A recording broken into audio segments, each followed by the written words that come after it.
Olá a todos, sejam bem-vindos a mais um vídeo meu aqui no canal Por Outra Educação. Meu nome é Maurílio Gomes e hoje eu vou falar sobre os 30 anos da Constituição de 88.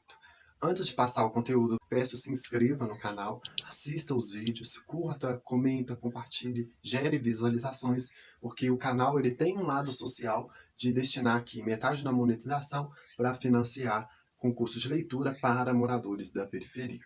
Eu não falei absolutamente nada ainda sobre os 30 anos da Constituição, então eu gostaria aqui de deixar aqui esse vídeo, porque é importante falar sobre a Constituição do Brasil. Eu acho que um pré-requisito para a gente falar sobre política é a leitura da Constituição. Eu já fiz isso já tem muito tempo. Quando eu tive o meu primeiro contato com a Constituição, foi um livro que eu achei aqui na Biblioteca e era a primeira edição do livro. Não tinha ainda as emendas constitucionais até aquela época ali, somente as da revisão. E o que aconteceu ali comigo naquele momento? Eu fiz a leitura da Constituição e comecei a entender como que funcionava o Brasil, né? Como que é o funcionamento do Estado, como que a lei regula a sociedade e outras coisas. E um pré-requisito para mim, para se discutir a política, para se entender de política, é a leitura da Constituição. É um livro normal que a gente lê. A leitura da Constituição ela é extremamente essencial, porque quanto mais a gente entender da Constituição, quanto mais a gente saber o que manda a Constituição, mais ela vai sendo respeitada. Infelizmente, é o contrário que acontece. As pessoas têm uma rejeição à Constituição e a gente precisa de acabar com isso. Falando sobre os 30 anos da Constituição, por que é importante falar sobre isso? Porque são 30 anos de um processo histórico que aconteceu no Brasil, que tinha as suas particularidades. E por que tinha? Porque era um momento onde que a gente estava saindo de uma ditadura para uma democracia. E estabeleceu ali a Constituição como pacto desse, vamos dizer, momento histórico. Só que a Constituição, ao fazer essa transformação, ela nos deixou aí um legado que precisa de ser questionado.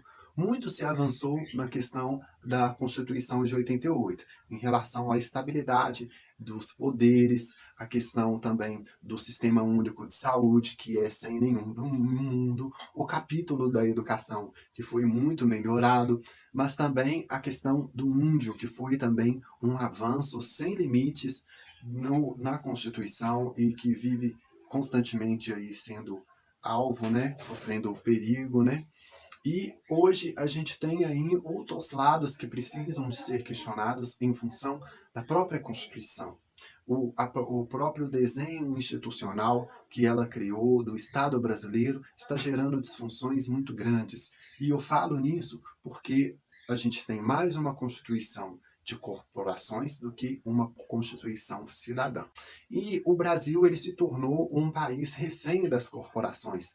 Esses 30 anos da Constituição, ele marca aí um grande período de uma transição do Brasil, da ditadura para a democracia, mas nos impôs uma outra ditadura, a ditadura das corporações. Então, o povo ele precisa se libertar disso, só que só se liberta com conhecimento. Só o conhecimento que liberta, é só a verdade que traz luz. Então, é preciso que o povo leia a Constituição. Eu tenho um vídeo aqui no canal sobre as principais características da nossa Constituição e analiso a nossa carta de acordo com a teoria do Karl Lauenstein, que é um jurista alemão muito importante para o constitucionalismo. Então eu vou deixar aqui esse vídeo aí para aparecer em qualquer momento aí para vocês darem uma olhada, assistirem, aprenderem, porque a gente precisa de falar sobre o assunto da Constituição, da Constituinte, como que foi o processo constituinte, para a gente deixar esses detalhes aí e para a gente gerar essa discussão, mas com qualidade. Não podemos discutir a Constituição sob um olhar ideológico, não é cabível isso, porque a gente precisa de concentrar naquilo que é de fato real e não de fantasia. Então eu recomendo aí a vocês assistirem o vídeo que eu vou deixar aí no final e a gente se encontra aí falando sobre um pouco daquilo que eu percebi do processo constituinte. E daí, depois disso, eu vou deixar aqui um vídeo sobre o processo constituinte na percepção do ex-presidente Fernando Henrique Cardoso.